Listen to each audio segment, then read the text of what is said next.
welcome all to the SnailTrail4x4 Podcast. If you like going off-roading in Toyotas, wrenching on Toyotas, camping in Toyotas, and maybe even poking a little bit of fun at Toyotas, and of course, hearing about how awesome whiskey chocolate is, then this is the podcast for you. That's right, ladies and germs. My name is Tyler. This is episode 247 of the SnailTrail4x4 Podcast. Thank you, everybody, for joining us yet again. Unless this is your first time, then you need to go back and listen to a couple more before you listen to this one. This is the expert listener episode. So Jimmy's rolling his eyes at me. This is the part of the podcast where I just take over and I'm just going to keep talking until Jimmy cuts in. No, Jimmy, how are you, buddy? I'm good. Thanks for asking. That's good. Yeah. Yeah. I had my neighbor I was talking to him this morning, and he was saying that his job is going to send him to Washington.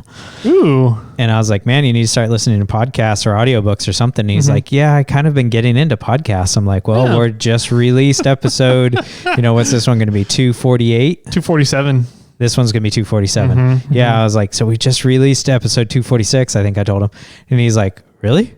Like, that's a lot of podcasts. I'm like, yeah, you got a lot of catching up to do. You got a long road trip ahead of you. 360 hours worth of podcast to catch up on there, buddy. Wow. Yeah, it's crazy. You know what's going to be crazy is when we have whatever 365 times 24 is podcast hours. 365. Like times. 1 year's worth of hours of podcasting. I see. Yeah. Yeah, it'd be interesting. Because we almost have one... If you listen to us for 1 hour a day, you would have almost 1 year's worth. Yeah, of to podcast. catch up on. Yeah. Oh man, yeah, that'd be crazy to think about. One thing that I thought was pretty interesting that I saw pop up recently was we are trending in podcasts in South Korea.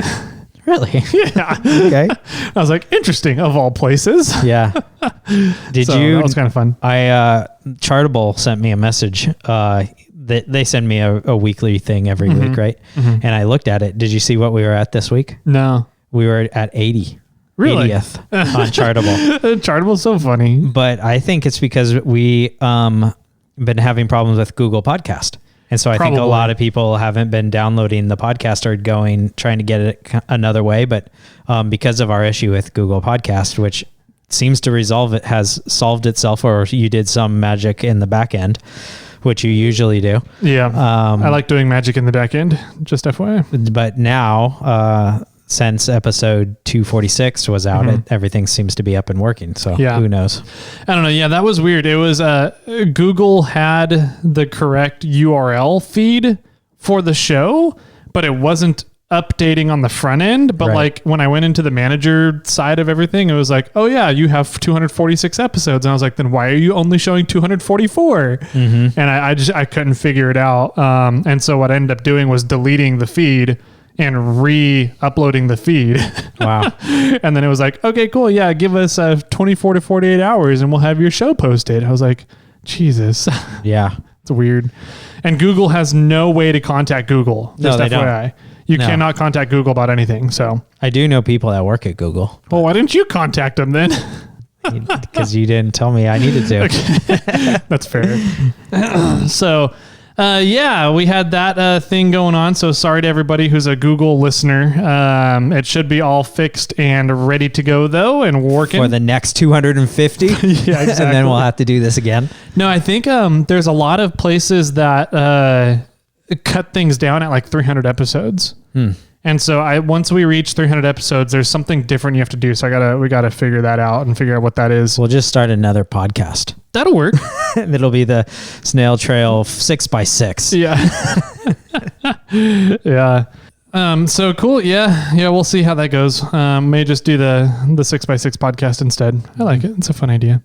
We could do a 2x4. A 2x4? Yeah. Where we don't talk about any off-roading. It's all cars or pre-runners. Yeah. That'd be interesting. We'll see how that goes. We have today though, the secretary got you a birthday gift. Oh yeah? Yeah. Is it my Starbucks cup? It's behind your Starbucks cup. This one? Mm-hmm. It's fancy. Mm-hmm. It has. Because she's fancy like Applebee's. Oh, is this what the intro is all about? Yeah. So it's Mutari? Sure. Mutari craft chocolate from Santa Cruz.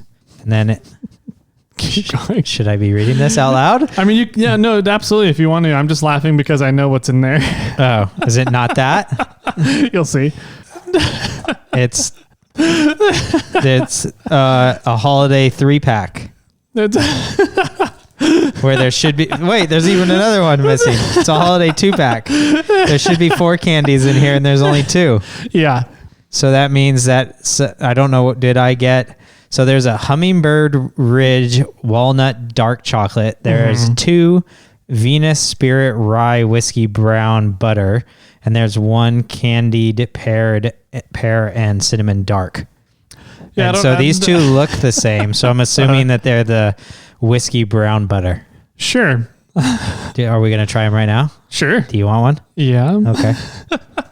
Looks like they have like gold leaf on sort of the end. Maybe. So this is kind of what she does, right? She'll buy like chocolates or treats as a gift, or her mom will buy us chocolates as a gift, and she will eat them and never tell me that we got them in the first place until she's finally like, yeah, I don't want any more of these. And then she'll tell me, I bought these for you. I bought these. And so she goes, oh, you guys are recording today, right? I was like, yeah. She goes, here, take these. You can have them with Jimmy. And I was like, oh, these for Jim's month? And she goes, yeah.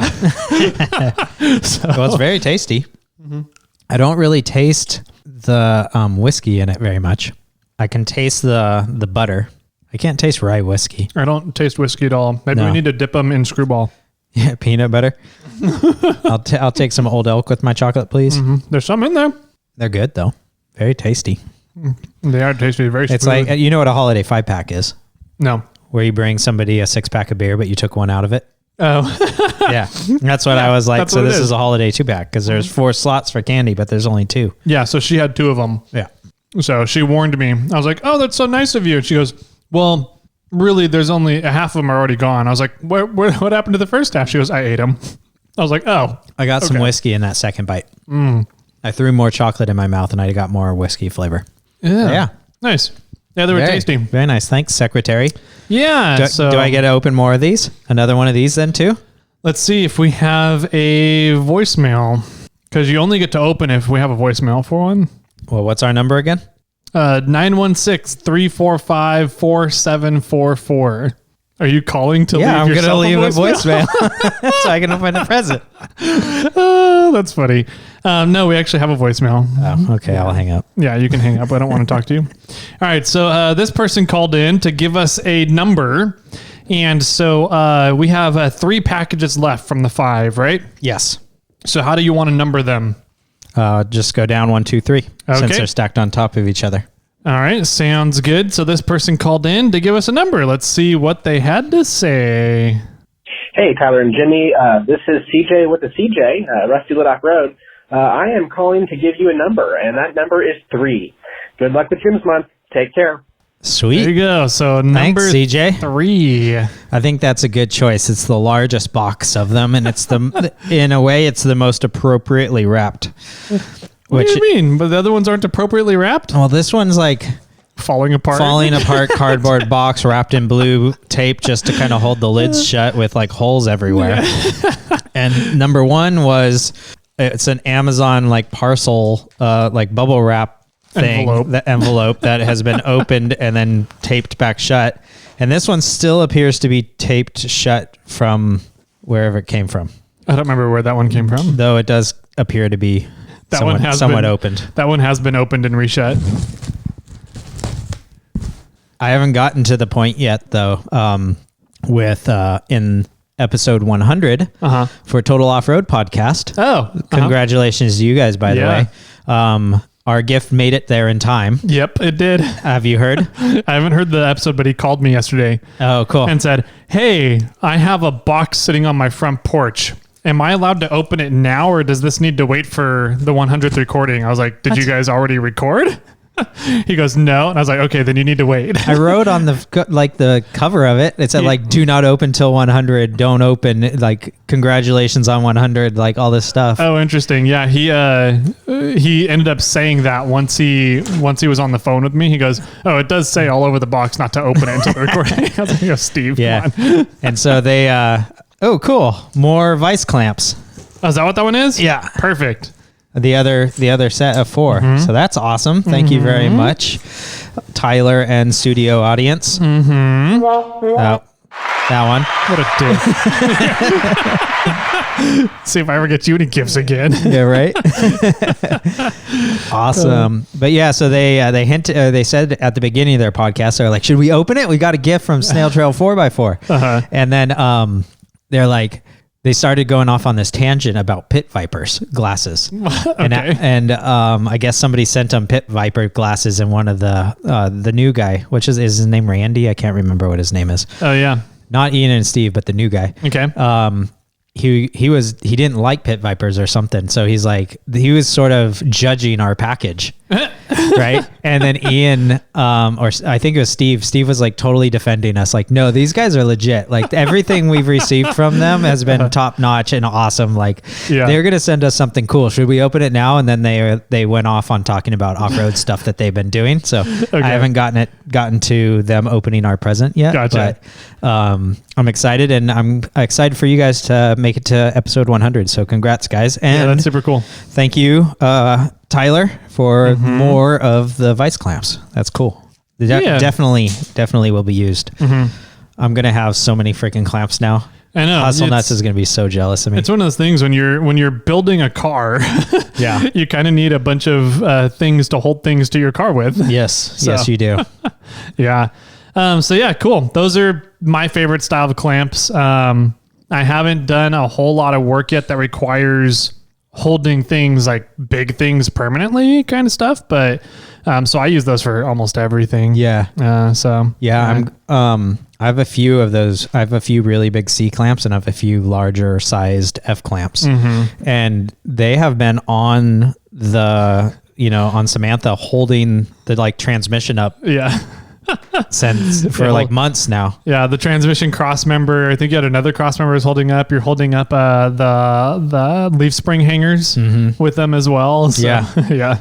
So and that's what's really great about those kind. I think you can trust them a little bit more. Where these ones, exactly. I don't know. Yeah, I would not trust those for holding things long term for bigger items as well. So yeah, they're great for creating small brackets, doing welding or cutting or grinding on smaller things. You just need to hold still. So yeah.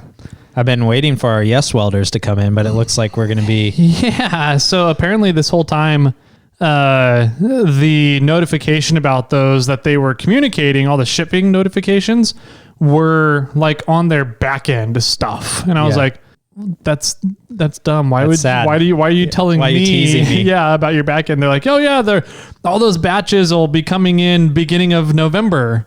Or they'll be shipping beginning of November. And I was like, awesome. So we'll be getting like beginning to middle of November. No, that's when they were leaving the production factories overseas on shipping containers. So it's going to be, with the way that the ports and everything are right now, it's going to be at least 2 to 3 months before they even make it over to the United States warehouses to then get shipped out from there to their final destinations here to us. So maybe we'll see it this year. Maybe. Yeah. I'm not holding my breath anymore. Yeah. So I was waiting for a while to build the table that I have that I need in the garage because I wanted to use the new welder. But now I'm thinking about just doing it with my old flux core welder and get that table up and running. But these will definitely come in handy for when I do that. Yep, for sure. Cool, man. So let's see. What other updates do we got? I had one. I lost. You lost it? I lost it. I had it, but I lost it. I got a cool bonsai tree for my birthday. Oh yeah? Yeah. What is it? Legos. It's what? It's a Lego bonsai. It's a Lego bonsai tree? Yeah. It had like 300 or those 800 or something pieces. That's nice because those are easy to keep dead, but just barely alive. Yeah. In the instructions, it said takes a weekly regiment of dusting, which was pretty funny. Nice. Here, I have a photo of it. I can show you. Oh, you put it all together? Yeah. Nice. More or less. They have a 3 seasons one, and then they have a setup where you can take all the green off and you add white and flat, like white flowers. Well, you add not white flowers, but you add in and replace the green foliage. You add some white foliage, and then they give you a bunch of flowers, and so you can turn the tree into spring, more or less. Gotcha. Yeah, and so it was fun. The mini assistant and I have been building it, and piece by piece, and so we like started with the pot, and then we built the trunk, and then added the like dirt on the inside, which you just pour in a bunch of these little 1x1 rounds in it. And then we built the stand, and then we built the foliage, and now we're working on building the spring setup. Yeah. So here's another photo for Tyler. And this is so you can see the spring setup's all pink, on the pink bag. Yeah, it's really cool. You should put it in the snail trail pot the snail pot that re-rim got you. Yeah, I want to put a real bonsai into that one. Okay. But yeah, I'm waiting to finish the spring version, and then I'm going to throw all the photos up so people can see. Nice. Yeah, it's fun. Yeah, nice. Cool. So you got that. Any other good stuff for Jim's month?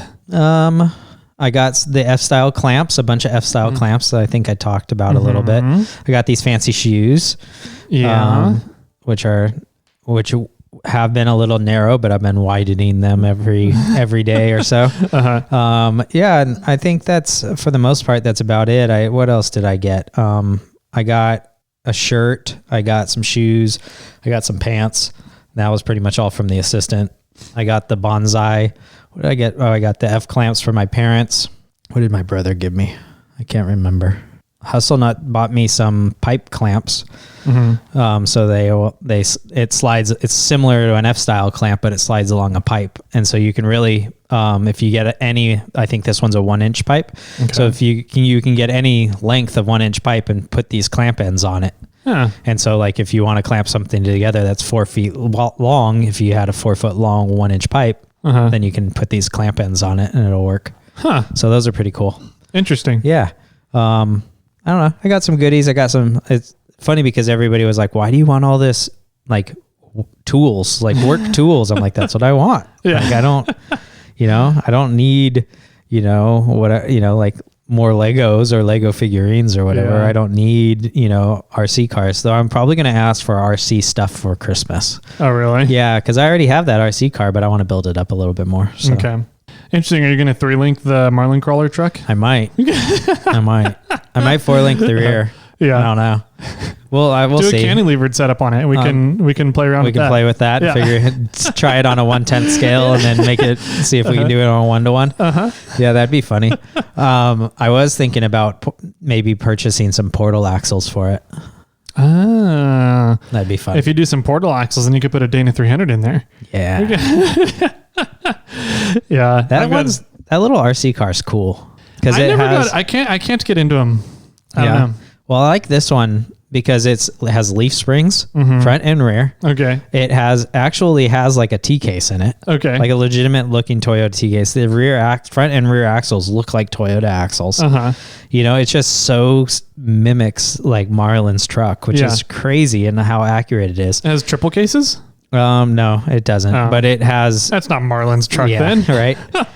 But like I took the leaf springs off and like filed the corners down of like the eyes so that when it articulates, it can articulate a little bit more and twist, and I cut one of the leaf springs down because I wanted to get a little bit more flex. And like, I didn't just cut it straight across. I cut it at like a V so that it was progressively stronger. Okay.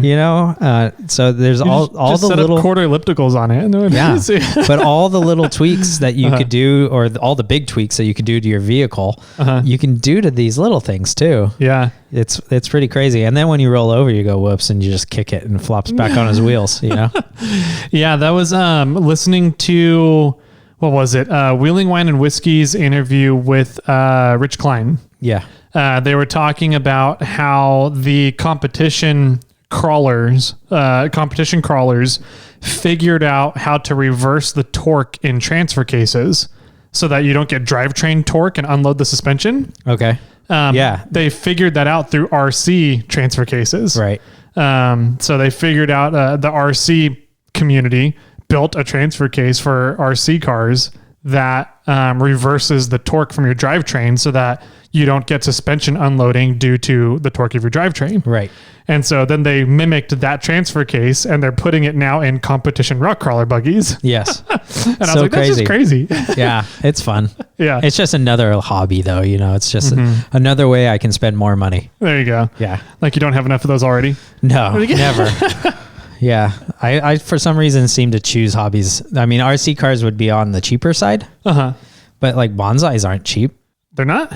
No. You don't just go and grab a tree or a bush or something from outdoors and you can, and then plant it into a pot and try and kill it without killing it. Pretty much. Uh-huh. I mean, you can do it that way, but if you want to if you were to go out and buy a bonsai and start, they're a few $100, or whatever. And then they take a lot of time, but, so that one's a pain in the butt. And then off-roading, building rigs is a pain in the butt and it's time consuming and long. But yeah, podcasting is pretty cheap, I guess, in the scheme comparison. of things. Compared to everything else. Yeah.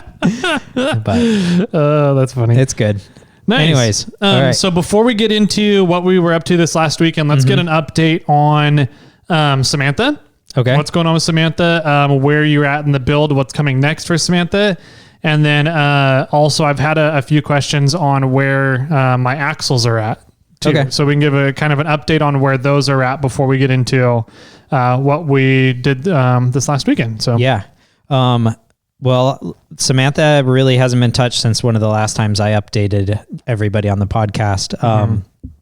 So it's sitting in the shop on jack stands still. The rear axle is sitting underneath it, and the leaf springs are sitting underneath the rear axle still. So it's sprung under currently.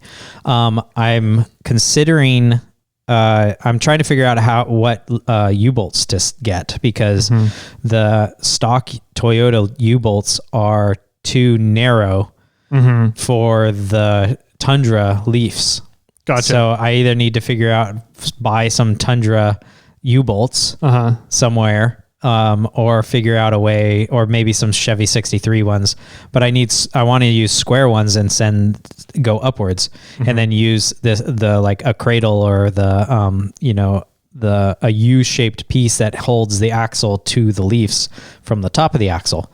Okay. So it's kind of doing a spring over. Well, it's like, I don't know how you kind of explain that. It's the mirror image of the way that a lot of them come kind of stock from the factory, which is the springs on top with this cradle underneath, and then you have all the U-bolts pointing down, right? So I'm taking that system and for spring under. For spring over. Well, spring over has the bolts, the thread of the U-bolts pointing upwards. Spring over. Correct. Yes. Has the thread of the bolts pointing upwards. Okay. And the U goes under the axle. When a vehicle is usually spring over, typically the U goes around the axle and up on each side of the axle and up past one side of the leaf springs and into the Correct. Plate. Yeah. Okay. And so, but like with my Tacoma, it's spring over, but the U-bolts go up and over across the top of the leaf spring and shoot down. Okay. And then there's a cradle underneath the axle that has a C and holds the axle into place. And then the U-bolts the nuts are on the bottom side of that. Gotcha. Okay. Right. So I'm taking that method and flipping it upside down. Okay. So I'm going to have the U-bolts go across the leaf springs. Side.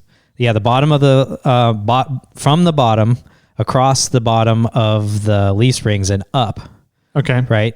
And then into the cradle at the top with the threads pointing upwards. Does that make sense? No. I mean, it does, but if you go across the leaf springs with the U underneath the leaf spring, then there's nothing attaching to the axle. Well, that's the way that it's done from factory. So you're still going to have the plate underneath the axle on the bottom. The plate's going to be on top of the axle.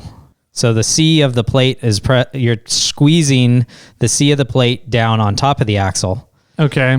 To the leaf springs that are below the axle. Interesting. So what's going to hold the U-bolts in place on the leaf springs? It's just they're there. I mean, once you tighten them, they can't really move. Interesting. So you're not going to have a plate that sandwiches or holds the the leaf spring to the axle? I mean, it's just going to be the U-bolt up against the leaf spring, which is then going to be against the axle? The U-bolt goes around the leaf spring. Okay. Yeah, I understand that's what you're saying, but typically there's always a plate there. You don't just have the U-bolt in direct contact with the leaf springs. At least I've never seen a setup where the U-bolt is in direct contact with the leaf springs. How's your Ford done? I don't know. Let's go check.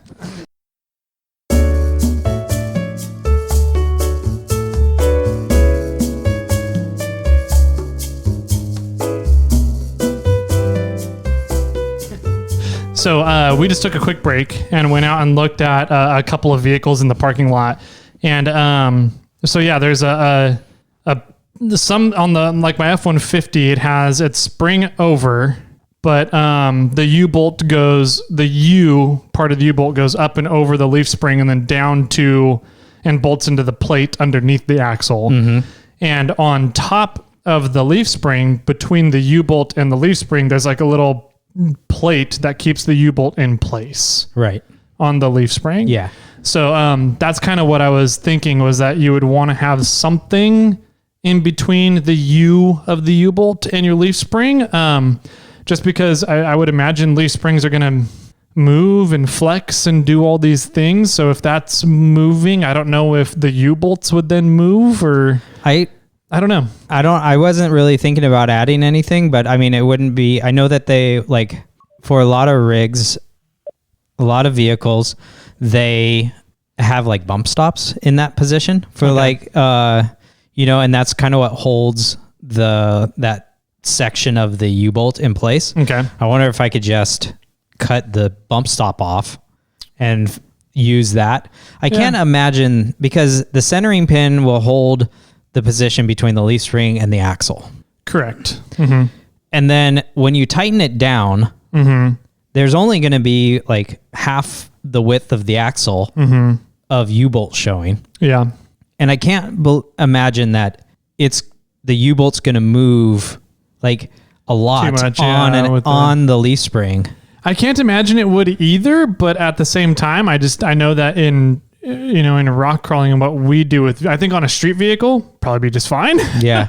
But with what we do with our vehicles, torque and articulation and movement in that. Yeah, I don't know. I feel like it'd be either a weak point or a movement point where leverage can begin happening. Yeah. So, yeah. Well, yeah, I don't know. I mean, I'll play with it. Maybe I just weld little things on the leaf springs so that the U-bolts can't slide out too far one way or the other. Yeah. I don't know. I was also considering, because I'm going to use the cradle from my Tacoma. Okay. Because I did a U-bolt flip kit on that. Mm-hmm. And so this thing goes over the axle and down. And so it really isn't that much taller than the axle. And I'm not going to lose a lot of up travel because of it. Nice. So, and I like the way that it has like a C that goes over the axle and holds more of the axle in place than sort of just a flat plate. You know, that would hold almost nothing. Yeah. So that's sort of the plan right now. One of the things I need to do, and I'm probably going to do on Thursday, is I need to shoot the video of everything. So, because a lot of when Hustle Nuts was over and we were testing and playing with all these leaf springs, it was just sort of it's a really long time lapse. Gotcha. And so now what I need to do is I need to go back and go put in the Chevy 63 again and go, I don't know, I think this is going to be too tall. I'm not sure I like it like this. And then, maybe do the Ford 56s and be like, this kind of works, but it's, whatever. And then maybe I'm going to try Tundra springs and then throw those underneath and go, you know what? I think these, even though they're taller, the fact that it's goes underneath the axle makes up for that and lowers the vehicle back down. So I don't know. I need to shoot that video and make the story out of it still. I haven't done that yet. I have the end goal, but now I need to create the story to it. Gotcha. Okay. Then the next step really is, once I do that, I'm only really going to tack it into place, because I don't know how those sliders are going to work. The liquid iron sliders, liquid. I think they're liquid force sliders, something like that. I'm not sure how how much the axle is going to move forward, or the leaf springs are going to allow the axle to move forward or back. I don't know what position to put it in. Yeah. I've also been told some people are like, those things are cool because I haven't read up on it much, but I think what they're saying is if you turn them in slightly, then it starts to bind the leaf spring. And so you can create a slower movement in directions. Interesting. Okay. Yeah. And so you can have like a fine point. Yeah. You know, like everything moves really good when it's at ride height, but then as you start to move, once it starts to articulate, it will get tighter and tighter and make it harder for it to move all the way to the front or all the way to the back. Okay. Which is kind of an interesting concept, and it's something you can't really do necessarily that I know of with like just normal shackles. Yeah, not that I know of. What situations would you want to limit the suspension in? Well, I mean, it would just, let's say if I have it perfectly straight and everything's, nice and true, that the leaf spring has so much flex that it hits the front and hits the rear. Okay. Well, I could turn it a little bit so that it it won't, like, it can work its way all the way to the front, but it won't like hit it hard and make a jarring motion on my body. I can askew this thing just a hair so that it'll be a little bit more of a limiting strap in a way. Okay. Or a bump stop kind of. That's what I was going to ask is, are you trying to use this instead of running like progressive rate bump stops then, or? I don't have progressive rate bump stops. So, I mean, it's an idea. First things first, though, is what I'm going to need to do is just tack it on straight and see how it moves. Okay. While I'm doing that, I'm also going to, I need to build the front axle. So that's really my next step is I'm going to try and build like the ultimate, Toyota mini truck front axle, all the bells and whistles for the most part. How, like, if you want as bomb proof of a Toyota mini truck axle that you can have, this is the one that you're going to probably want to mimic. Yeah. So it's going to have a lot of bells and whistles on it and some of the more fancy parts. So like what's your plan for that? Let's see. So, I mean, it's going to be trussed. It's going to have the armor. I'm going to cut the bottom of the axle off and put thicker plates on there and get rid of the drain plug. I'm going to put 6 shooters on. I'm going to put the bigger knuckles on it to fit the 6 shooters. I'm probably going to do trunnion bearing eliminators. It's going to be chrome ollie axle shafts. And then I'm going to be going to the bigger studs, for the hubs, for the hubs as well. I'm also going to have, the upgraded studs for the steering arms. Okay. And the steering thing on the bottom. The centering shim side of the axle, the knuckle. Right. Let's see what else is going to go on there. I don't know of too much else. I'm going to be doing the Tundra brake kits in the front. Okay. I'm going to the IFS hubs. Okay. Like the wider 1.5 inch wider. The 1.5 inch wider ones. To fit the Tundra setup that I got from Skies Off-Road, I have to have the 1.5 inch wider hubs and still run an 1.5 inch spacer. Jeez. To clear the calipers. Interesting. So you wanted to do that rather than run like a T100 brake setup or an FJ80 brake setup? Well, the FJ80, so I have the FJ80 one on Bobcat right now, and it still uses the V6 calipers from an IFS.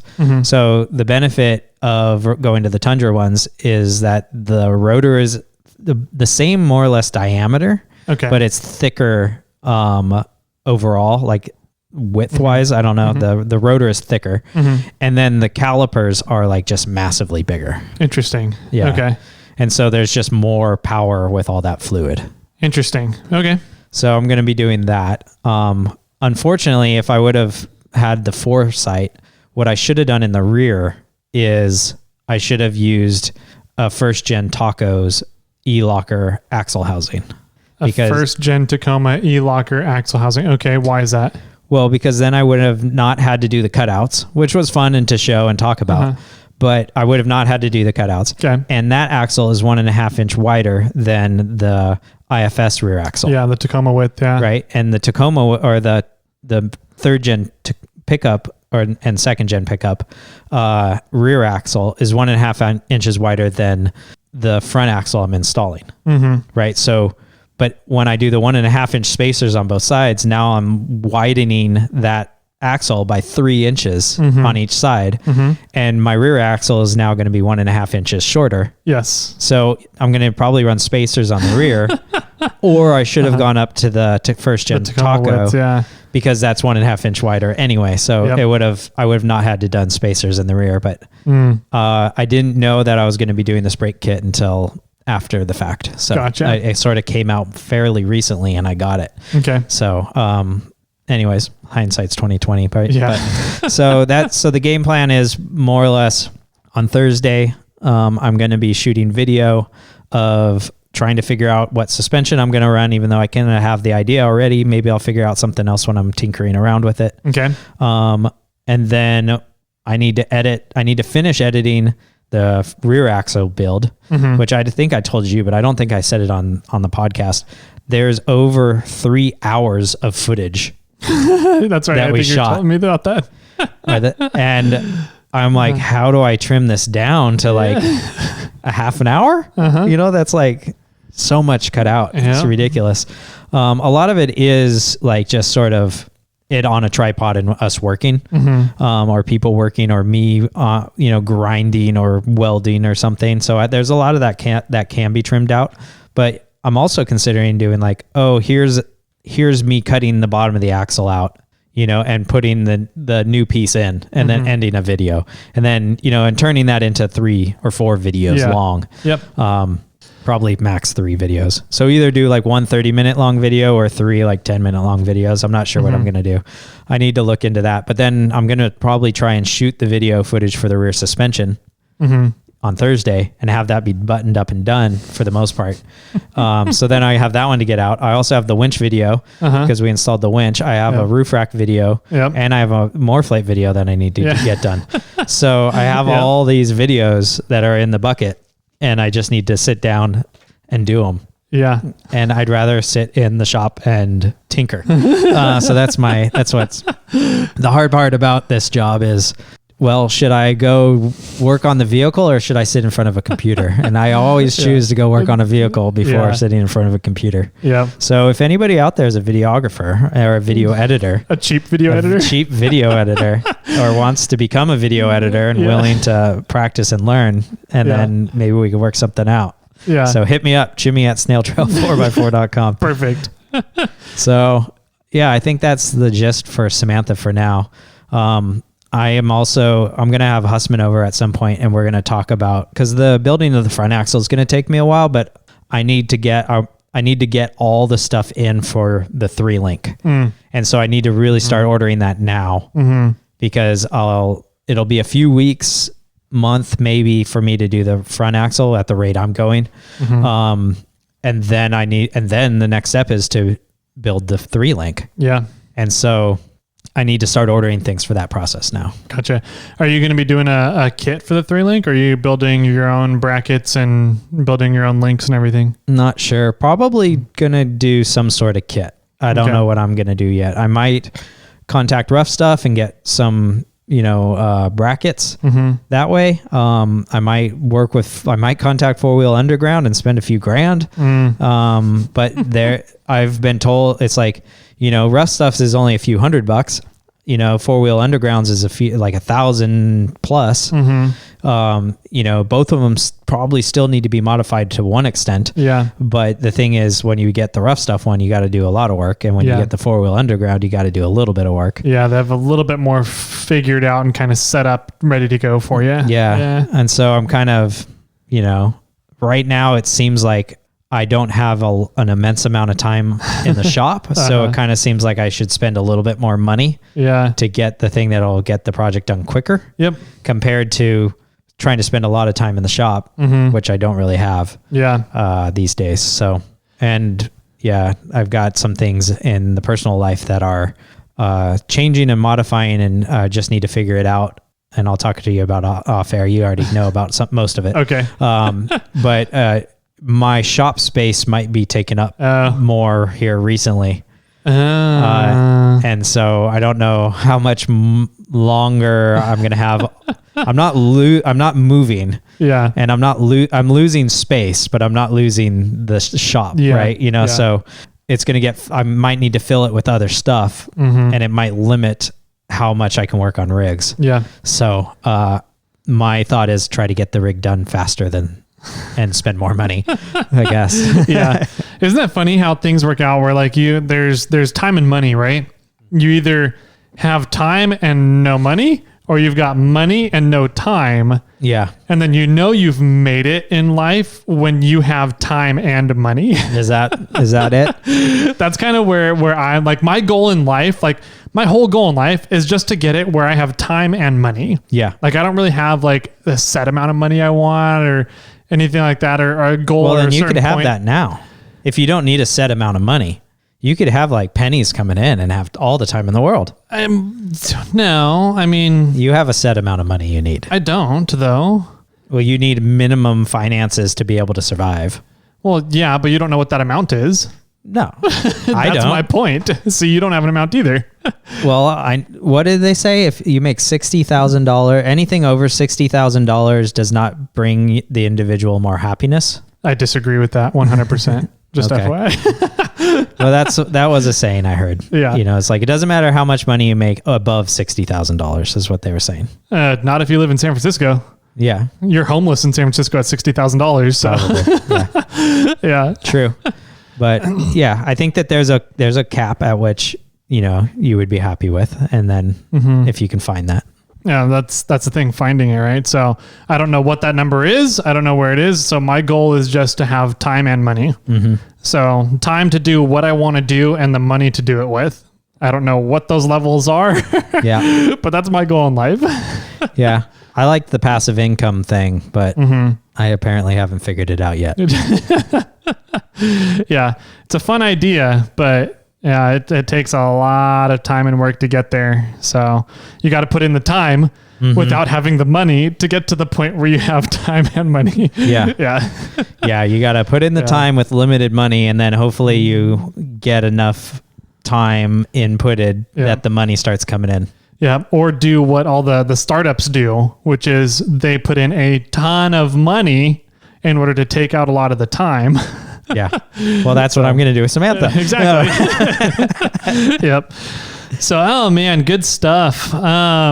So let's see. So there's the updates on Samantha and where we're at, and the next kind of 2 and 3 steps ahead of where you're at now, kind of what you're looking into. Yeah. And because of the video series, I kind of have been trying to, I have to stay ahead in the ordering process. Yeah. So that, okay, I'm done with the front axle. Now my next step is to build the suspension, and I need all those parts. Yeah. Right. Like there was a chunk of time there when I didn't have any of the parts in. Yep. Right. And that was a long time ago now. But, once I started building that rear axle, I needed to have everything to put the rear axle suspension together. And now that I'm finishing the rear axle suspension, I need to make sure that I have everything in the front axle in. Yeah. Right. So I have to stay this step ahead on the ordering side, so that when I'm done with it in production, I can move on to the next stuff.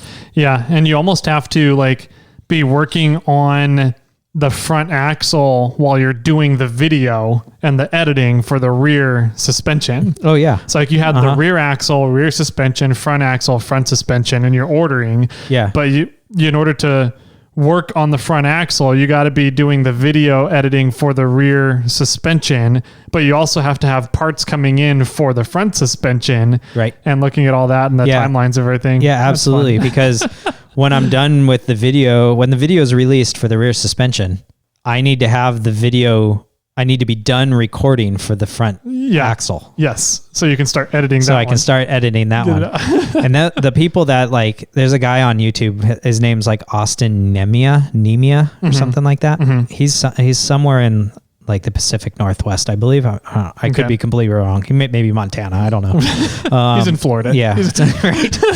He's hanging out with Sherpa in Florida, Frank. Yeah. I don't know how he does it. He pops out videos so fast. Really? And every week he's doing something. And I'm like, I just don't understand how he can stay ahead of the game with ordering product, doing the video, and getting the next thing in line. It's a hassle. It's really difficult, actually. Yeah, it is. It's a logistics nightmare doing, especially right now when parts are so easy to come by. So yeah. I mean, there's a set of 12 or 14 inch coilovers in my shop right now that if I don't get coils before my third 3-link's done, they might be put onto my rig. I might rent them out to you. Yeah.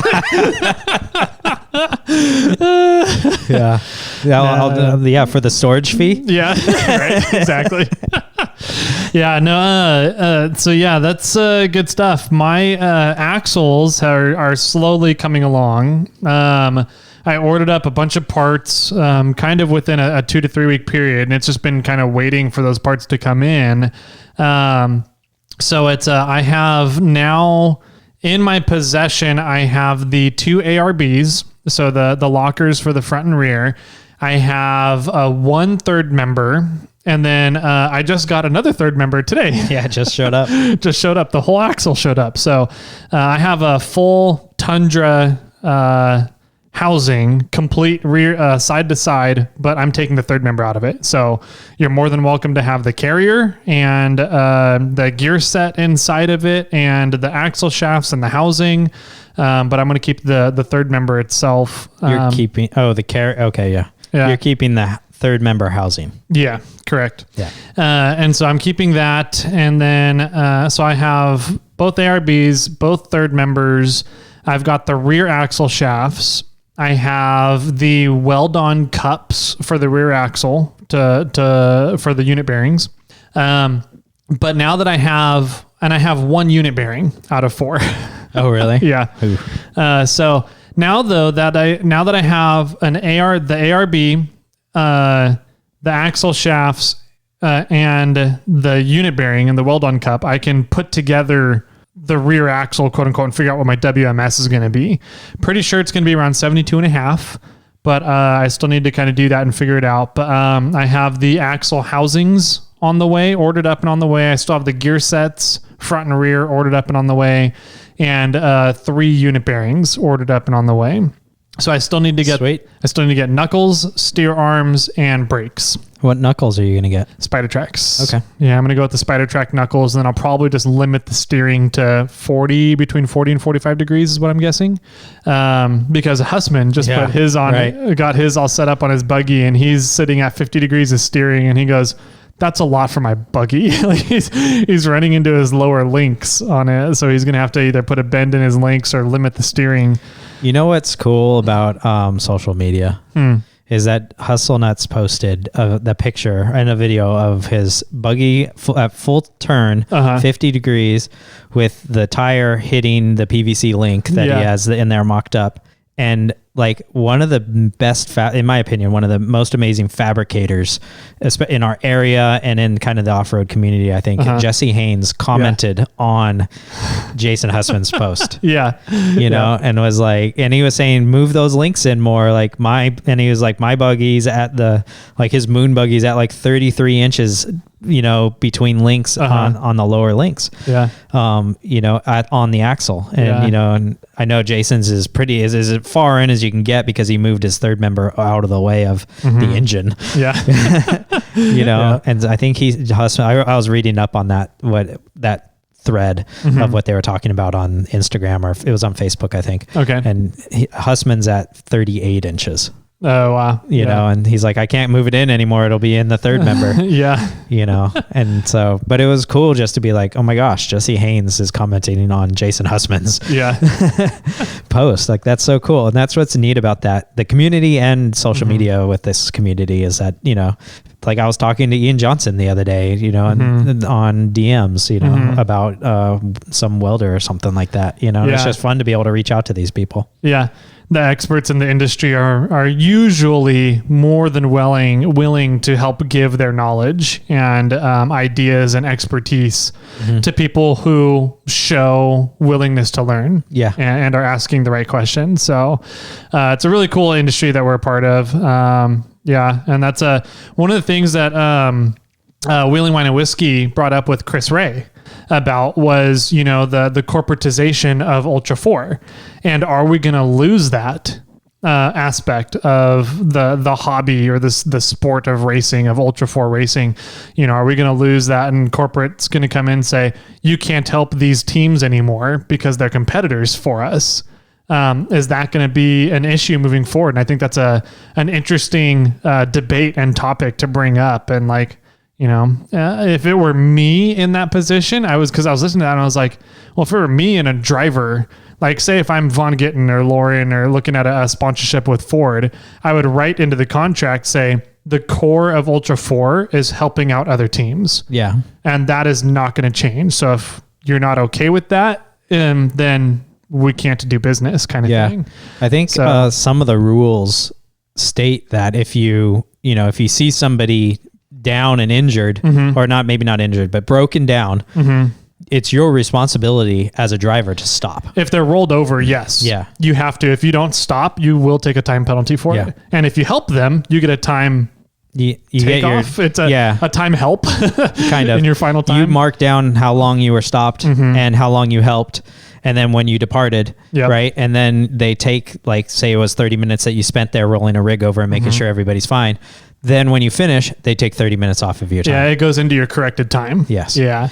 And so, which is really cool. And I think that they can't change, but helping people in the pits is something that I would be concerned with. Like having, say, a whole entire Bronco Ford factory is at King of the Hammers this year, right? And they have every single part for Fords, and some other rig breaks down, and they go, no, we're not going to give you that part. Yep. That's what they need to concern themselves exactly with. And that's kind of the issue that I'm worried about, right? Yeah. So I don't know, we'll see. And this whole thing with USAC taking over, is USAC going to say, no, there's too much liability in having other racers stop and help out with something? Like, are they qualified to help with an injury if there is an injury? Right. All right. So what is the liability going to look like there? I don't know if USAC is going to do anything about that. So yeah, that'll be interesting. I don't know. I think the future of Ultra 4 is going to be very interesting over the next coming years. Yeah.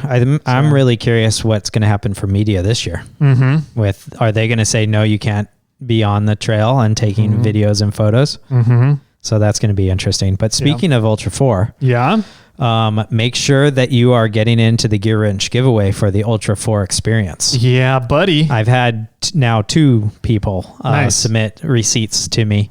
And I don't know if anybody has come your way, but it just means that people are already entering, people are already getting into it, and you guys out there should do that as well. Yep. And and I went to Home Depot the other day and I saw they had a stand. I saw the picture. Oh, there's a full on. There was stand for it? A little stand for it that it didn't promote the KOH experience, but it had the some of the items in there, in the stand for Gear Wrench that were on that KOH, and then the KOH and Monster thing, and they had Monster stickers on the ones that you should buy. Yeah, so it's happening, it's out there, and it's pretty easy to find at the Home Depots. So just there's we'll put the link in the description down below. There's 4 or 5 items that you need to purchase or that you can purchase, and then buy a Monster Energy, and then send a photo of your receipt into Gear Wrench, and that enters it for you, but then send that same picture to us, and that enters you in ours. And we actually just received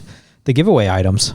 Yeah, we received the giveaway items for our part of the KOH VIP experience. So the kind of side giveaway we're doing with that. So we just got those in. So December 31st is when all that closes up, and that's when you have to have your entries in, your receipts submitted. And part of the KOH experience that's going on, we're going to be involved with a lot of it. Yeah. I don't know if you got to talk with anybody about that yet. I know that we're going to be involved, but I don't know what we're doing. Okay. Yeah.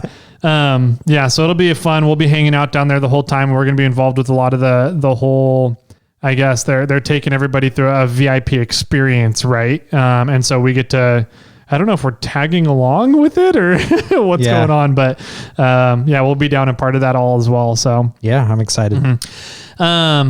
So I'm cool. hoping one of you guys win. Yes. I hope you out there It would wins, be- because I want to not only hang out with you, but I hope you get to go do the experience. Yes, 100%. So that'd be really rad if we get to hang out with some listeners and with the Gear Wrench VIP experience down at KOH. And we'll probably do a meetup. Time and location, and when we get closer we'll figure it out, and we'll give it a better lead in than we did last year, where it was like 1 week ahead of schedule or something, and I got to hang out with Weld's Taco for a while. Nice. Which isn't anything poor, but I just wish other people showed up as well. So. Yeah. Cool, man. So what was your weekend like? Weekend was very low key. Just did personal stuff. During the week though, I installed the ARS rack, which is onto a Tacoma. So ARS is Adventure Rack Systems. And they make racks for Jeeps. And Tacomas? Well, the rack for the Gladiator fits onto Tacomas. Ah, okay. Yeah. They do a lot of like over the cab racks and for JLs and I think they're doing them for JKs too, but I think they said that JK has to be mounted into something on the body, doesn't have to be isn't suspended over the cab. Gotcha. Okay. So they do a lot of racks for Jeeps. They do the rack. They have over the cab ones for the Gladiator, for the JL, the JK, and then they have a bed rack for the Gladiator, and they want to start promoting that more in the Tacoma world. Nice. Yeah, and so I got my hands on one, and I just built a rack for my Tacoma, and so once they got in contact with me, I was kind of like, I just built this rack. Yeah. Like I know it's kind of cool because I did it, you know, and it's, I got parts from friends and I got parts from Hot Metal Fab, and then I built the rack, and, I like the round tube look, so I wrote them back and I was like, I like the rack I made. Sorry.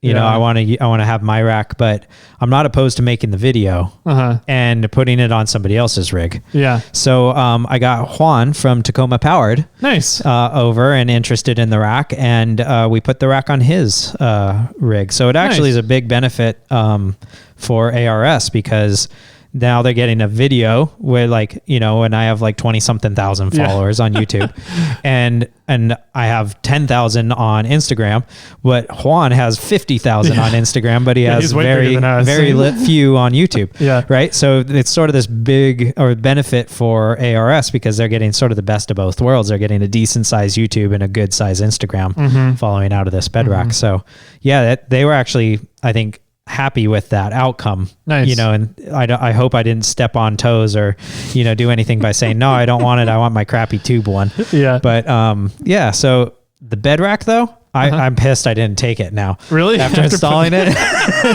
That thing is so nice. Oh, it is so nice. It's like bent aluminum and metal things. And it's, I think we weighed it and I don't remember what it was. It was like 80 pounds or something like that. The whole thing? Yeah. Jeez. Yeah. But I can't imagine that mine is that much less, because mine's some pretty beefy tubes. And big plate and stuff. So, and that one had all the bells and whistles on it. Yeah. That was like everything that they make. Yeah. Right. But one thing that's really cool about the rack is how it's very modular. Yep. So you can just buy the rails that go across from bed rail to bed rail, or you can buy the side supports or the center support or the roof rack system or the rooftop tent system or all these other things that you can add on. Yeah. And we got the mid-size one. And if you have got the full height one, then they have like these things where it's inset. So if you want like roto packs, you can put it on the side of the roof rack or the bed rack, and it's inboard a little bit so that it's not sticking out past your cab. Oh, that's kind of nice. So it was really, really nice. Really well thought out. Really well thought out. Very well planned.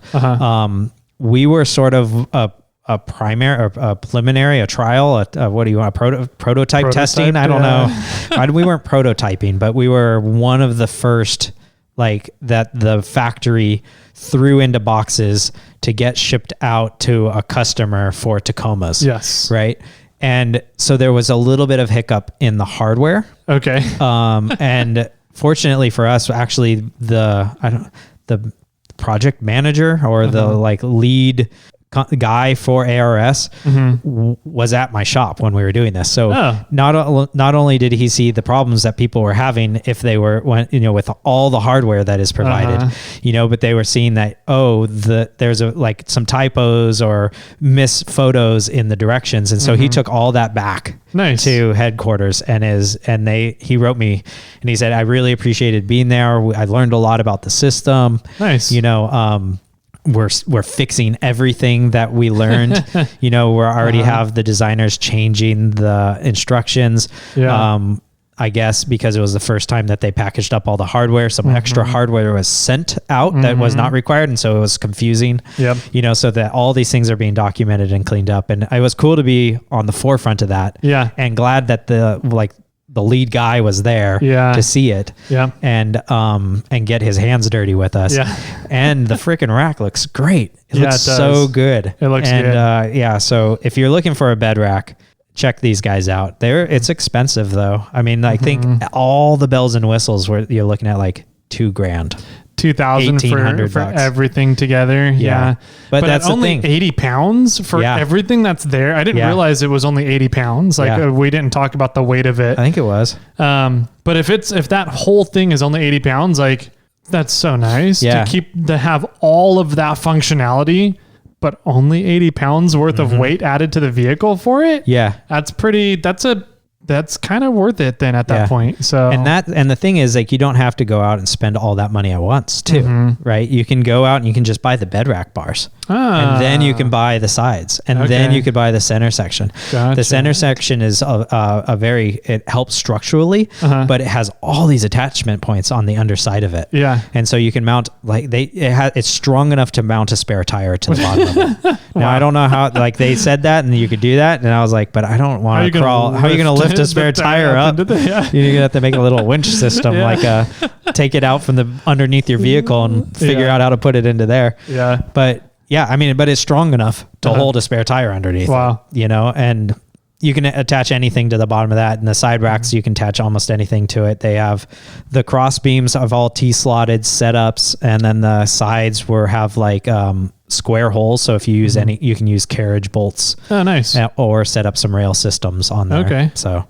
it was top notch. I mean, as of roof racks that I've touched and had my hands on, this one was by far the nicest one I've ever dealt with. Do you get to put your hands on a lot of racks? I love putting my hands on racks. Okay, just making sure, checking on that. That's part of my job is just checking the community for the parts that they have and making sure that, learning and understanding what goes into this, what people put onto their trucks and, checking and understanding racks is definitely one of them. Yeah, I can imagine. I mean, yeah, you got to make sure that they hold up well and that they're nice and perky and they're not, sagging and falling off. Yeah, you don't want a wobbly rack. Yeah, no, wobbly racks. Whose Instagram was that had that wobbly rack? Wander Tacos. Wander Taco. Yeah.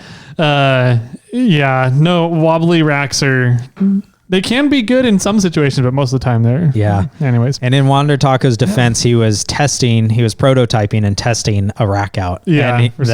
And he said that he went back and told him this ain't good, man. You got to fix this. Yeah. But nice. Yeah. So I did that during the week. And then during the weekend, let's see, on Saturday, I had most of the day free. The assistant and mini assistant had things to do, but I spent a lot of the day doing some computer work. I designed a few t-shirts. Nice. I should show you. I got some cool little designs coming up. I'm fingers crossed. I'm hoping to set up the pre-purchase setup for a first t-shirt style before Black Friday. Nice. But B Murphy and I were messaging each other on Instagram back and forth dangerous. On Saturday morning. I took a photo of a t-shirt design and I sent it to him and he's like, what if you changed it this way and this way and this way? And then I changed it and I sent him a photo and then I did some other changes that I thought of. And then I sent him another photo and then he came back with oh, that's sweet. What if you did this? And so we were just going design wise, two designers going at it. It was a lot of fun. And then he said he really liked the Topo TEQ logo that I did. and the one that, I laser etched on a panel. And then he's like, that'd be a sweet shirt. So then I started playing with that and throwing that on a shirt. So that one might come out at some point. That one's pretty cool. And nice. So, and I went down to, I'm getting some Snail Trail shirts, hopefully before the Tacoma meetup. And I was talking to the main guy that owns that business, and he told me that he can do gradients with silkscreen. That's really? What I said. Because I looked at his shirt, and his shirt had two colors, like blue on one side, pink on another, right? And straight down for the most part. I'm like, I thought you couldn't do gradient in silkscreen. And he's like, well, you can and you can't, but you can kind of make it work. And it's not necessarily gradient, it's just ink, pink ink on this side and blue ink on that side, and then the squeegee goes down and squeegees them together. And gotcha. After a while, you need to replace it because it just turns to purple. Yeah, but for like 4 or 5, 6 prints, you do it, and then you have to change the colors out. Interesting. Like, cool. So the next design I might have some little gradient in it. Nice. So that'll be kind of neat. That was Saturday. Sunday was family time. We took Clifford to go watch the Clifford movie. Oh. Okay, how was that? We did a bike ride and before the movie, and the minute we had to hurry up and get back, and we knew that there was this like dirt path to sort of shortcut. Okay. The mini assistant has never rode on dirt. Really? Not a single track dirt path thing. Okay. And she was not happy. Why not? Oh, yeah. I think she was tired. It was tiring. She was already tired. Like, we haven't rode our bikes in a while, and then we went on this pretty decent bike ride. So I think she was tired. She just finished playing at a park. Okay. We jumped on our bike and we went to try to do something technical. And it just wasn't going well. And then the assistant was not happy because we were running late. And so she was trying to push him along. And I'm like, positive encouragement. Yeah. And that didn't go over very well. So eventually we got back home. Okay, Ted Lasso. Yeah, right. Jeez. And then eventually we got back, jumped in, and then we took Clifford to go watch the movie Clifford. Nice. And the movie was good. It's a kid's movie. I wouldn't say and 2 adults don't need to go watch the movie. Okay. But if you got a kiddo and they're into that, then it was fun. Okay. There was some adult humor in it, and then a lot of kid humor. Okay. So, what I was pissed about, yeah. I mean, we haven't gone to movies in a long time, right? This was the second actual in-theater movie I've been to since like 2019. Okay. I bought the big popcorn.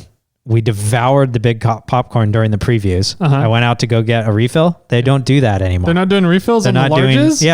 I was like, I bought the large so I could get a refill. Yeah. It probably would be cheaper for me to buy 2 mediums. Yeah. They're like, sorry, we're not doing that. I'm like, what if you just gave me a whole nother container? Like they're like, oh, we can't do it because we haven't been cleared for it for COVID or whatever. Right. I'm like, just give me another container. Yeah. Like, those are 2 cents to you. Yeah. If that, like, you're not losing, a lot of money, and then and they're like, sorry, we can't do that. I'm like, this is ridiculous. Like, your prices didn't change, and now I get half the amount of popcorn. It always amazes me at businesses that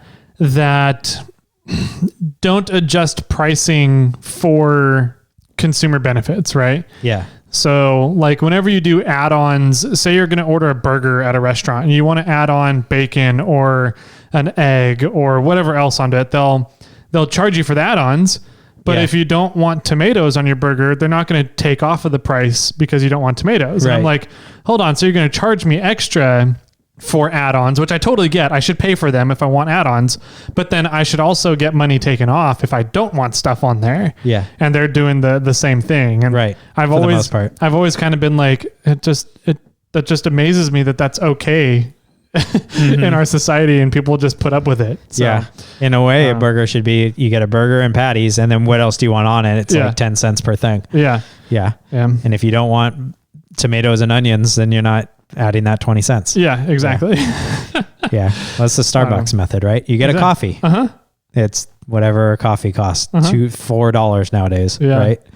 But you want cream in there, it costs more. If you want, cream and milk and stuff is usually free, but you want 2 extra shots? 2 extra shots. You want almond milk, you want chocolate, you want vanilla, you want all that. It's all added. Yep. Kind of a la carte stuff. So I don't know. That's just one of the things that I've always been amazed at that we're okay with. On the flip side, though, am not going to take away some of my pricing on Snail Armor if they don't want my Snail Armor logo. Why not? Because my logo, I've considered charging more. Yeah. You want my logo off of there? That's $10 extra. Yeah, exactly. Because now you're refusing me the opportunity to promote my business. Yeah. Yeah, it's an advertising expense having my logo on there. Right. Nice. So cool. Yeah, I got to go and play with a couple of Forerunners this weekend. Oh, really? Which was fun. Yeah. I knew of one. Mm-hmm. Okay. Well, so are you counting your own? Yeah. Okay. Yeah. We got all the pallet racking in for the warehouse. Yes, and it looks outstanding. It looks amazing. I'm really excited to have it all up there. Now I just need to find my parts that are floating in the Los Angeles harbor somewhere in order to fill in my pallet racking. But in the meantime, I told Sean, who is the new Morphlate employee, that if we got done early setting up the pallet racking, then we can go back to my house and glue together parts onto his axle. Cool. So we got done really quickly, which was really nice. And we headed back to my place, and he got in knuckleball gussets for his front housing, his front solid axle on his second gen Forerunner that he has. So did you hire him just because he has a second gen? No, that was completely... I didn't realize he had a second gen Forerunner when we were talking and having him go through the hiring process. Okay. I think he showed up for his first day of work, or he sent me a picture or something. He was asking questions, and I was like, "Oh, you actually have a second gen Forerunner too." That's a fun coincidence. But to work at Morphlate, you have to own a Forerunner. Just so you know. And that's why he won't hire me. Yeah, my second hire that I'm thinking about hiring actually has a Forerunner as well. So he has a third gen. No, he has a first gen. Oh, nice. Yeah. So, but anyways, so your goal now needs to be, you need to hire one of every gen. I need to get all gen Forerunners. That'd be funny. Because in a few years, 6 is going to come out. So, I mean, that means you're going to have 6 employees by then. Hopefully. Yeah. If things keep going the way they're going, then that's hopefully I'll get more employees and be able to add more jobs. So provide more jobs. That's cool. But we got to go over and set up his knuckleball gussets.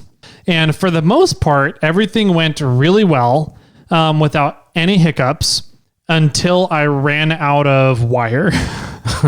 Wah, wah. Wah, wah, wah. So I was stupid and I did not look at what wire I was using. I assumed I was using 030. And so we went and picked up some 030 mild steel MIG wire, threw it in the machine, and we had the very last weld, which was an overhead on the axle, and it was not wanting to weld. Like every other weld went just fine. Overhead, everything went fine, perfectly good. And then we got to the very last weld, swapped out the wire, put in 030, and it did not want to weld. And I was like, what the fuck is going on? And so I pulled 035? I had 035 in there before. Yeah.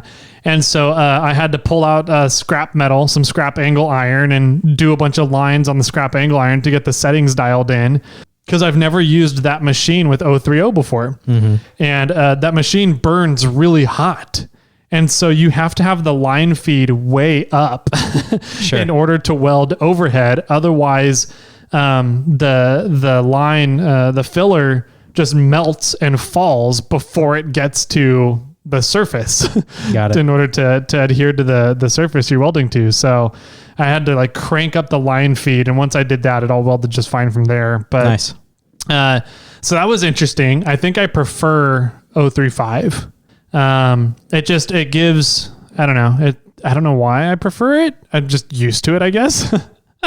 Yeah, I know that Hustle Nuts recently moved over to 030 with the thought of being that it is less heat to melt that metal, so you will get less distortion or less heat going into the parts. Yeah, I guess that's true. And maybe I could have, turned down the heat, and my rig, it just feels weird welding onto a housing at like 16 or below volts. And that just, my machine welds really hot. So I don't know. As long as it's welding properly, I guess. Yeah. So I don't know. I just need to play around with it more on 030 and see how it goes. But, When we got to putting together his steering back on, though, we really messed up one of his castle nuts. Because in order to get the ball joints out of his steering arms and out of the pitman arm, we had to take one of the castle nuts and put it back on and then bang the castle nut. And we put the castle nut on upside down, so the castle part was sticking down. That's what we were hitting, and we smashed the castle nut to shit. So you didn't put the castle upwards. Correct. Yeah. Rookie. It was, I know. After we got done with it, I was like, oh, bummer. And so we went all over looking for a freaking castle nut, and you can't find them. Really? Yeah, we could not find them. We spent 2.5, 3 hours trying to find one castle nut with a 14 millimeter by 1.25 thread pitch. Can't find them in Sacramento, apparently. Wow. So I ended up, what we did was I took out my tap and die set and just re-tapped the smushed in section of the castle nut. So tapped it all in and used that on the pitman arm and just tightened it all down and said, this will get you home, but I don't want you driving your 4Runner until you swap out and get the correct castle nut on here. And he goes, okay. Yeah. So, because if it's got the pin through it, there's no way to put the cotter pin through. Oh. I guess I could have drilled out all of the little castle spaces, but they were all smushed together. Oh, is that bad? Yeah, it was that bad. So I guess I could have cut them out or did something like that, but we just tightened it down and tightened the ball joint into, the tapered inset there, and everything tightened it down just fine. And the castle nut was smushed together almost like a stover nut. Yeah. And so it wasn't going to be loosening up. But at the same time, I was like, you don't want to have this on your steering. Get this swapped out properly. So that was the only issue we really had, was spending 3 hours trying to find a castle nut and not getting anywhere on it. But it came out really well. The welds came out really nice. Is that his only vehicle? So he has that as his daily. A lot of times he has a day job, and so he works part-time for Morphlate. And so every once in a while he gets to use his work vehicle to drive around. And then his wife has a truck as well. Got it. So I was going to say, you probably would have could have just pulled a castle nut off of your vehicle. Off of mine? Yeah. I don't have castle nuts. You don't? No. None? I've got Heims. Yeah. Well, I mean, I don't drive in California with Heims. So yeah, I'm driving around in Mexico with my Heim steering. So I didn't have any. So we did call you and say, hey, can we go over and borrow one? And we found, we called an Ace Hardware in Roseville, and they said they had them. Mm-hmm. And so we went up there, and turns out they had it, and the one that was put on hold for us was the wrong thread pitch. Oh, geez. And so we went from Roseville all the way back to my place to put it on, and realized it was the wrong thread pitch. And we're like, fuck, I don't want to spend another hour driving back and forth up to the shop and grab one off of your spare ball joints or anything. So I just said at that point, I was like, fuck it. We're just going to tap this out and put it on, tighten it down, see if it tightens. If it does, then you're good to get home. So yeah, he got home and he ordered up some more. So nice. So we did that. That was fun on Saturday. And then Sunday was digging into Kermit to see what's going on with my transfer case. Yes. And that was fun. I actually enjoyed it. I was getting really frustrated there for a little bit. Mainly because I was fighting the RTV. And this is why I hate RTV. Fighting RTV and trying to pull the transfer case off. That's RTV'd. Because my thought was that it was the 4.7 gear that was messed up. So all I had to do was pull off the transfer case and leave the adapter plate in the front case on there. But I was like, I need to get the transfer case off. And so I sit there and I'm sitting there. I'm like, man, how did we do this when we did the swappy swap on the 3 vehicles, right? Mm-hmm. And I couldn't remember how we did it. And so I'm sitting there laying, I'm like, man, how do I get that? I'm like trying to figure ways to beat on it, because there's not really a good lip to beat on or put a punch on, or a brass punch or a drift or anything on there. And so I'm trying to find places to hit it to try and knock it loose off of the RTV. And I'm like, it's just not budging. There's no way to get a good grip or to hit anywhere. And I'm like, how the hell did we do this? So I sat there, I just laid there for like half an hour. Like I feel like I pulled a hustle nuts and just laid there looking at it and thinking and pondering for like half an hour trying to figure it out. And finally I was like, I have a torch. RTV cannot hold if it's a liquid, if it's heated up. So let's find a way to heat this up and then pull it off before it cools off. Okay, so I've got a lot of metal to heat up here, a lot of seamage to heat up in order to melt all the RTV. How do I do that without letting the other side of it cool off before I have it all heated up, right? You start a fire under your rig. Start a fire under the rig, exactly. And so I was like, actually, we can take, there's the output, the front output of the transfer case, right? It just has an arm that comes around, right? That is not part of the actual body. I don't know, it is part of the body, but it's not, you can put a ratchet strap around it and pull it backwards. Sure. So I attached a ratchet strap around the front output to my rear axle and pulled that to a really tight tension. And then I was like, now if I loosen up all the RTV now, melt it, the ratchet strap is just going to pull the transfer case off. And I need to be ready for it to go flying and fall. And so I was like, how do I control it so that it doesn't just pop off? So that I have complete control as to how much it comes off at a time. And so I put a couple of the nuts back on either side. And so that it just went to where the nuts were, and then I could loosen up the nuts and control the tension as well on everything. And so that's what I did. And it popped right off, and it worked when I had the transfer case off within like 5 minutes. Perfect. After I had that, I was like, okay, so note to self in the future, and whenever doing and dealing with RTV on drivetrain components, just heat it up. Fire is the answer. Fire is the answer. Putting it under tension and adding fire, and it just pops right out. Cool. I was trying to remember when you were talking and telling that story, what actual parts off of Bobcat, I think it was, went on to Kermit? Just the transfer case, I believe. Okay. So I think we took the transfer case and left the adapter plate. The adapter plate and the front case was left on Kermit. And then we took Bobcat's transfer case because it had the 4.7. Right. But the transmission has changed? The transmission has changed now, yep. So the only thing that is from the vehicle, nothing underneath there is from the vehicle. Oh, no, the reduction box is the only thing underneath there from the vehicle when you purchased it. Correct. So the reduction box, is the only thing. Okay. Yep, the reduction box, but the gear inside the reduction box is different because it's 23 spline to go into the V6 transmission, the R150. So, because off originally it was the W56, which is the 4-cylinder that's 21 spline. Yeah. And we did not take Bobcats off because I think you had 23 spline. We took off I have the R151 now transmission. Correct. So we took the transmission, the front case, and the rear case off of my first gen 4Runner and put it under Bobcat. We took Bobcat's transmission and front case and put it under the first gen 4Runner. And then we took the transfer case off of Bobcat and put it under Kermit, and the transfer case under Kermit and put it into the first gen 4Runner. Yeah, because the Kermit had a 2.28 in the transfer case. Yep, and 21 spline and everything. Yeah. So they're both 21 splines. Correct. But Kermit's was, the one you removed off of Kermit was a stock 2.28, and the one that you took off of Bobcat's, the transfer case. The transfer case was the 4.7. Correct. Yeah. Yep. Yeah. That's why we did that swap. Correct. Yep. Just clarifying for the people out there.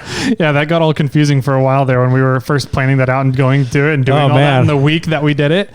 But it was fun. So yeah, I think the only thing that is current underneath Kermit from when I got him is the case for the front case and the adapter plate. Okay. The adapter plate to go from the front case to the transfer case. Wow. Okay.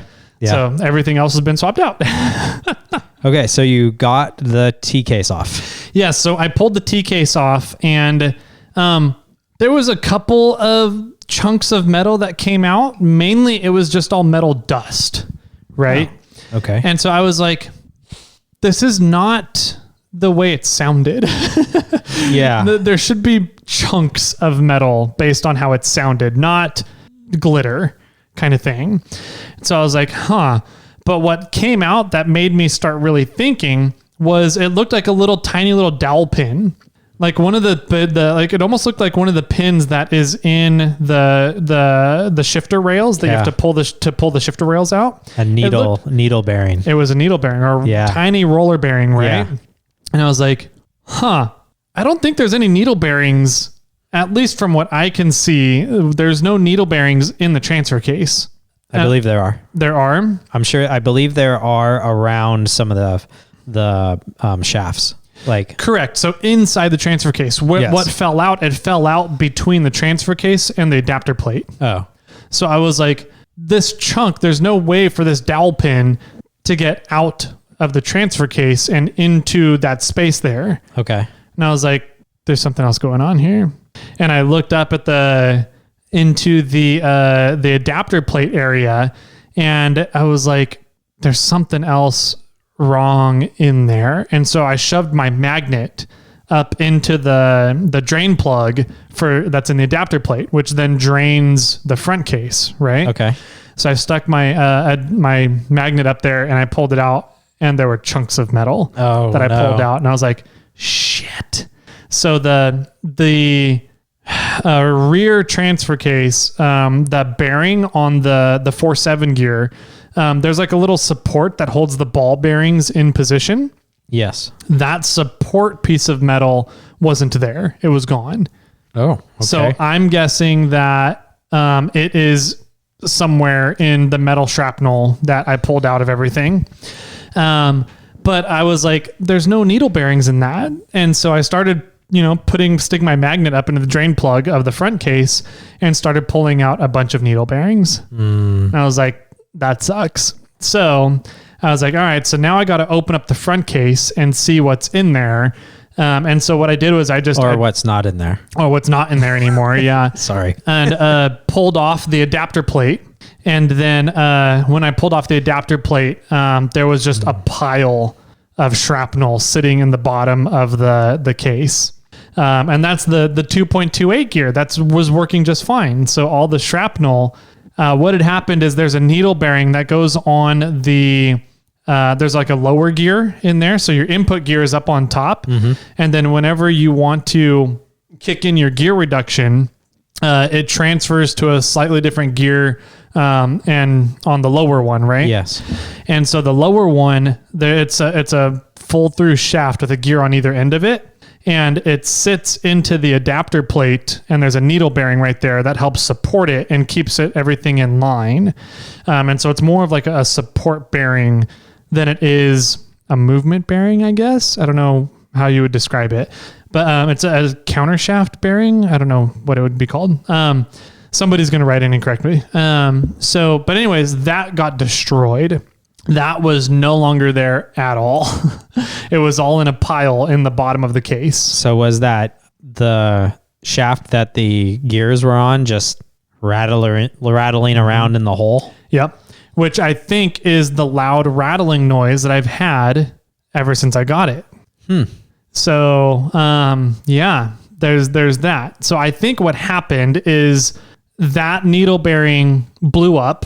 And as Hussman said, there was a claymore in the bottom of my claymore went off in my T case in the bottom of my front case. So I think that bearing got destroyed somehow.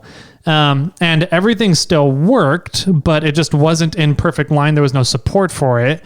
And so it would rattle and wobble around and everything. And I think what happened was one of the chunks made its way through the adapter plate into the 4.7 bearing area. And then one of those chunks took out the support for the 4.7 bearing in the transfer case, in the rear case. Wow. So, I took everything down and going through that process of figuring out everything, kind of going slowly and kind of observing everything and seeing how deep I need to go, was a fun process, frustrating as I got further and further. And then I'd be like, oh, I got to go another layer. Oh, I got to go another layer. I got to pull something else off now. But now that it's all off, I have everything out. I have the gear taken out. Oh, and because it wasn't supported, all of the teeth on the 2.28 gear were chewed off as well. Oh, wow. So the rear half of the teeth gear are all chewed off. So I need that part, and That's a stock part, right? It is a stock part. Yep. I might have another one of those. Oh, I ordered one already. Oh. So I ordered one of those, and I ordered a full bearing rebuild kit for a crawl box. Okay. So I was like, well, I'm in there, all the metal dust has been going through everything. I might as well just swap out all the bearings. I've got it all out right now. It'd be super easy to do. So I ordered that up. So once that comes in, I'll put that back together. I've already got all the flange surfaces cleaned off from all the RTV. They're all ready for either new RTV or paper gaskets. I need to do a little bit closer inspection now that I have it all cleaned off and see if I can do paper gaskets, because there was some of the surfaces looked a little marred. So like I might be able to do like paper gaskets, but then put a little RTV dabs in places.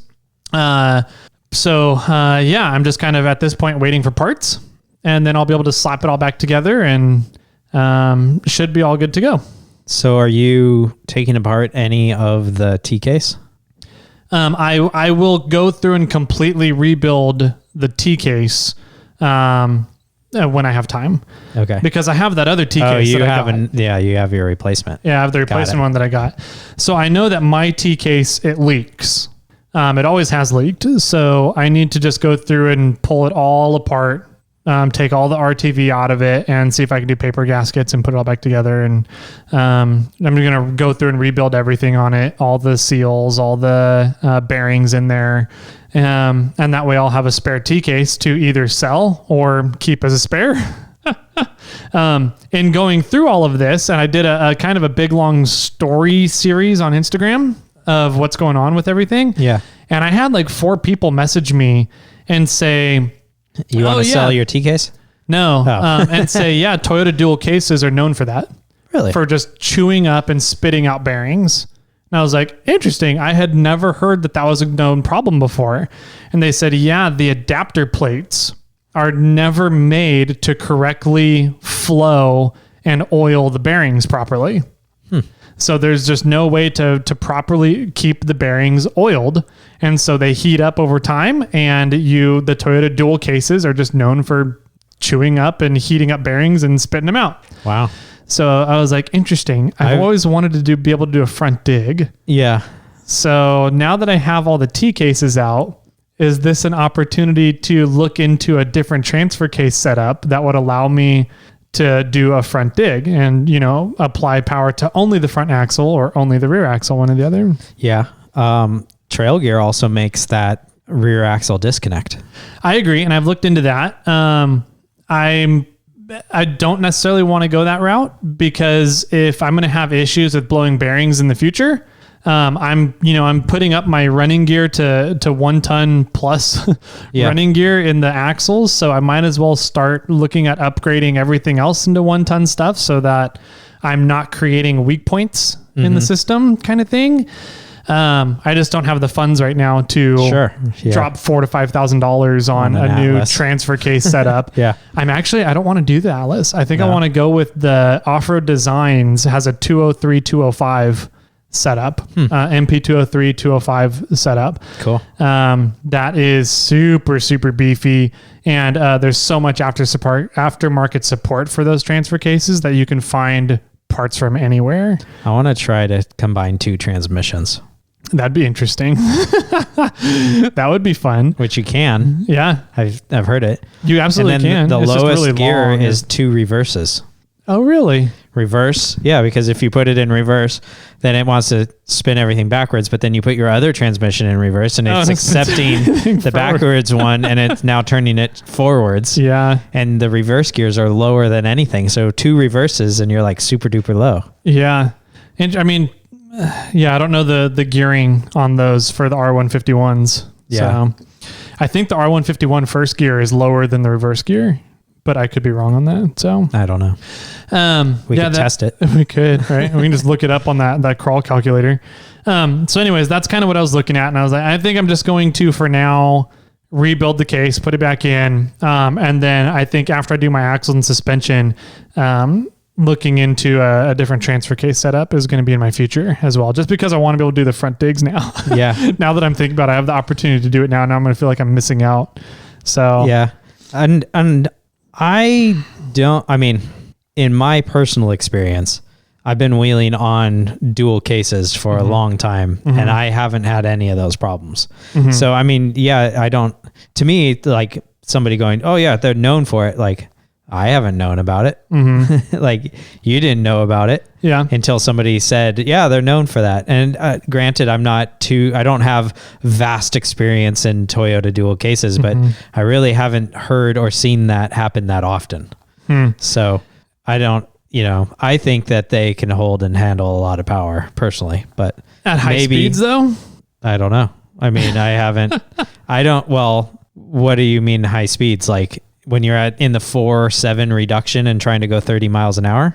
No, you'd be in the 2.28. I don't think you can go. Yeah. So, I mean, what do you mean high speeds when you're geared down? Yeah. Going fourth or fifth gear in the 4.7 or third or fourth gear in the 2.28 front case. I mean, I do that. Okay. I don't know. I don't know. For 4 people to message me and say, oh yeah, no, I've had the exact same problem happen in mine. You just get good at rebuilding them. Or you swap them out to a different transfer case setup. So I was like, oh, okay. Yeah.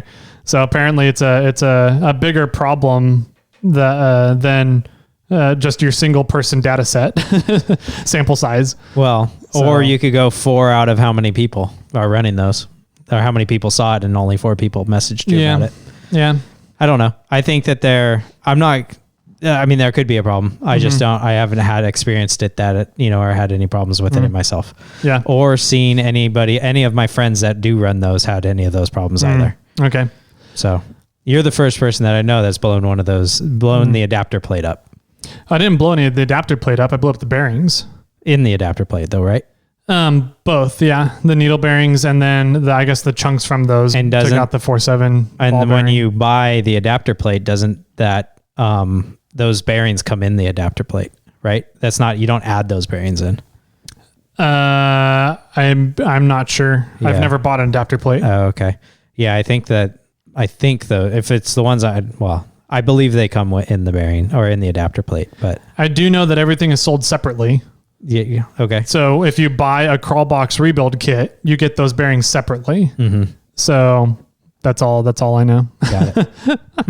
And looking at the adapter plate, there's no real, how if you look at an adapter plate, there's like troughs going in between different things. That's for oil flow. Yeah. There's no oil flow to that bearing on my adapter plate that I have. Yeah. And I have one that has even less oil flow. Yeah. Yeah. So I don't know. Maybe it's time for me to do a rebuild too. I don't know. I'm kind of like, I don't know. Yeah. But at the same time, you can't do a front dig with them. So either way, not unless I get a rear axle disconnect, a rear drive shaft disconnect. And then would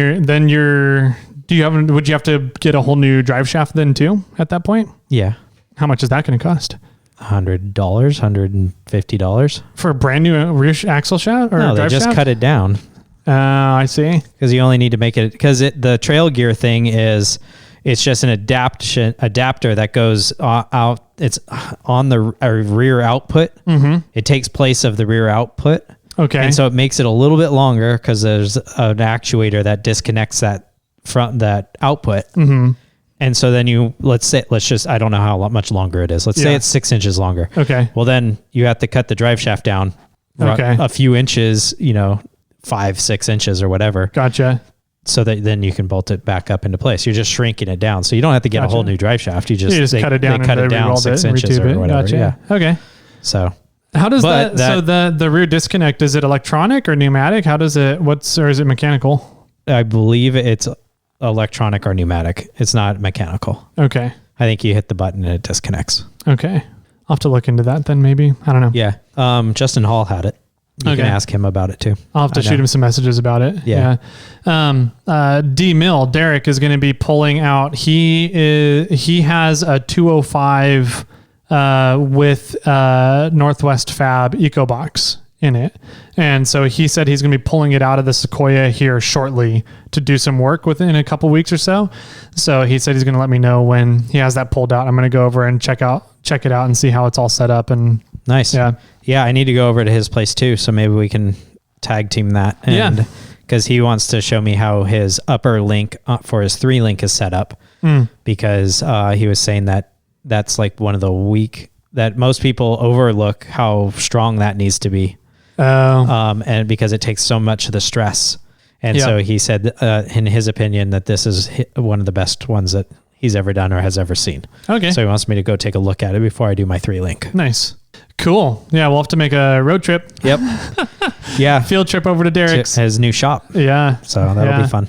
Cool, man. So that's all that I've been up to. So let's call it here. This has been a long episode. It has been a long episode. Yeah. Sounds good. Awesome. How can people get a hold of us if they want to send in any feedback or corrections or yell at us about anything? Yeah, you can hit us up on Instagram. I'm Jimmy over at SnailTrail4x4 and Tyler's over at 4x4 Toyota Tyler.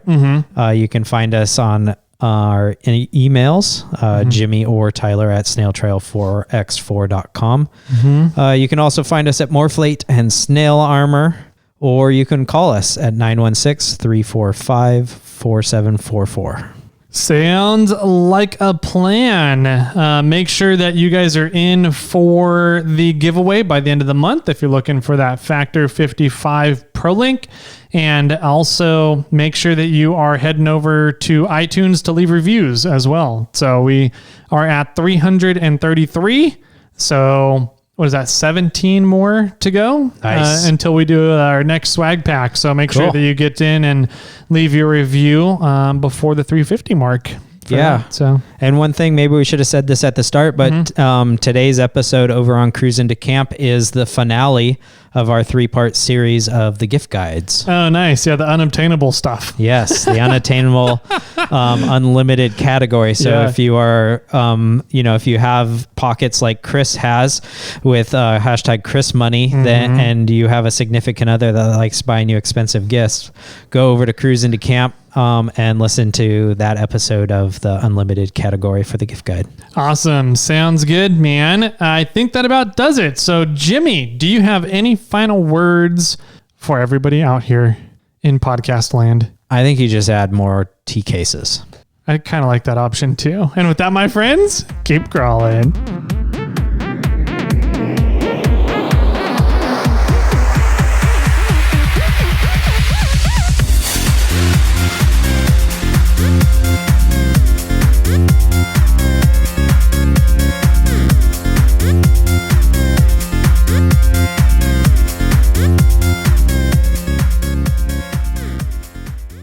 I got one for you. Do you? I do. That's weird. And this one came in from Mini GW. Why do bees go to the doctor? I don't know. Because they have hives. Okay. Not bad. It's not bad. I liked it. I thought you were going to be, you mentioned bees and Jason's joke popped into my head. Yes. Understood.